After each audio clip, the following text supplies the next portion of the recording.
কিন্তু আমাদের একটা ভরসা আছে, কি জানো তো, ফাঁক করে দেবো এক্ষুনি। এই দেখো টুকলির ভরসা, मतलब वो अलग ही लेवल का बंदा था। কি বলছো সাহেব দা? ধরা পড়বো? ফেল করবো? আরেক বছর আসতে হবে না ছাড়া, এমনি তো hello everyone, welcome back to my new blog. তো আমি তোমাদের সূর্য আবার চলে এসেছি একটা নতুন ভিডিও নিয়ে। পর আজকের ব্লগটা একটু আলাদা হবে, কারণ আজকে আছে আমার এক্সাম যাদের আছে তারা তো জানেই যে এক্সামের দিন সকাল সকাল তারা কি করে। আর আমার দেখো কি করছি, আমি ভিডিও বানাচ্ছি, কারণ আমার টেনশন নেই ভাই, সিজ দিস কথা। তো দেখা যাক কি হয় না হয়, সেটা তো পরের কথা। আমার দুটোর থেকে এক্সাম আছে, 4টে তক হবে। মানকরে এক্সাম পড়ছে। যারা যারা আসানসোল দুর্গাপুর থেকে থাকছো তারা জানবে যে আসানসোল থেকে মানকরটা কত দূর। প্রায় 70 কিলোমিটার দূরে মানকর। এটাকে বাইকে যাব আমি, আর আমার একটা দাদা আছে বন্ধু, ওর সাথে যাব। ভিডিওটা শেষ পর্যন্ত দেখতে থাকো। পুরো ভিডিওটা শেয়ার করবো যে আমি কীভাবে যাচ্ছি, কখন যাচ্ছি, কোন জায়গায় আমার এক্সাম পড়েছে। যারা জানো না তারা মানকরটা দেখতে পাবে। তো আগে বাকি ছোটোখাটো মোমেন্টগুলো শেয়ার করবো তোমাদের সাথে। তো ভিডিওটার সঙ্গে থাকো, চলো। এক্সামের টেনশন তো আছে, কিন্তু মাঝে মাঝে একটু বাইরে বের হলে মাইন্ডটাও ফ্রেশ হয়ে যায়। তো ভাই আমি এখন চললাম এখন এক্সাম দিতে, রাস্তায় যাব। তো যাওয়ার সময় তোমাদেরকে দেখাচ্ছি আগে বাকিটা। এখন রেডি হয়ে গেলাম। এখন আমি যাচ্ছি এক্সাম সেন্টারের দিকে। তো আর আজকে রাস্তার ওয়েদারটা তোমরা দেখো, খুব সুন্দর আছে। একটু একটু হালকা হাওয়া দিচ্ছে, রোদটা একটু কম আছে, তাই যেতে যেতে আমাদের একটু লং জার্নি হবে, কিন্তু বেশ ভালোই লাগবে। আর তোমরাও এক্সাম দেওয়ার আগে কি কি করো, প্রিপারেশন নিয়েছো কিনা সেটা কমেন্টে নিশ্চয়ই জানিও।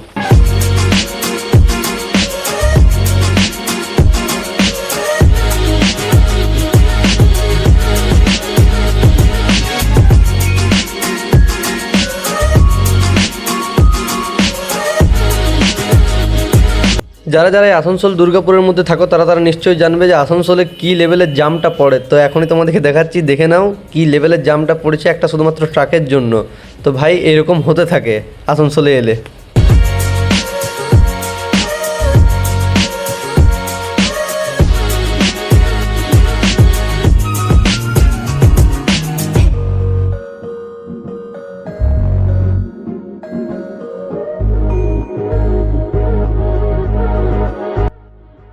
সবাই প্রিপারেশন নাও ভালো করে, টেনশন নিও না, কোনো পড়াশোনার দিক থেকে কোনো চাপ নেই।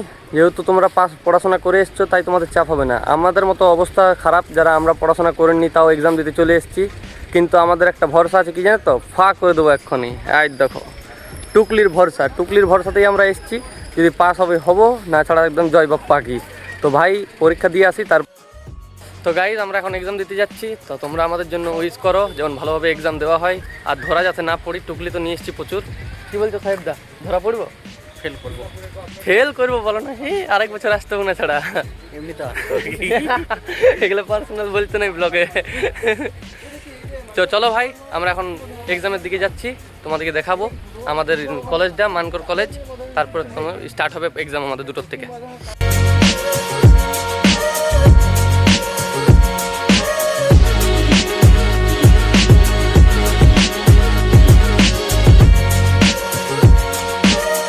এক্সাম তো কমপ্লিট করে বাড়ি চলে এলাম, কিন্তু এত বাজে পরিস্থিতি হয়েছে কি বলবো ভাই। তো পরীক্ষা দিতে গেছি মানকরে পরীক্ষা দিতে যাওয়ার সময় 3-3টে গার্ড পড়ে। এত বাজে লেভেলের গার্ড, মানে একটু ঘাটটাও ঘোরাতে দিচ্ছে না যে লিখবো। তো টুকলি তো ছেড়েই দাও, যারা পরীক্ষা দিতে গেছে তারা জানবে যে কি পরিমাণে হার্ড টাইপের গার্ড পড়েছিল। তো যে সমস্ত হলো কোনোরকম করে পরীক্ষাটা তো দিয়ে এলাম। এবারে দেখা যাক রেজাল্টের সময় জানতে পারবো যে কী পরিস্থিতি এসছে না এসছে। তো ভাই আমার আজকের ব্লগটা এখানেই শেষ করছি, কারণ এমনিতেও মুড মেজাজ খুব ভালো নেই, পরীক্ষাটা খুব বাজে টাইপের গেছে বলে। তো দেখা হচ্ছে নেক্সট ব্লগে। তো ততক্ষণের জন্য ভালো থেকো, টাটা।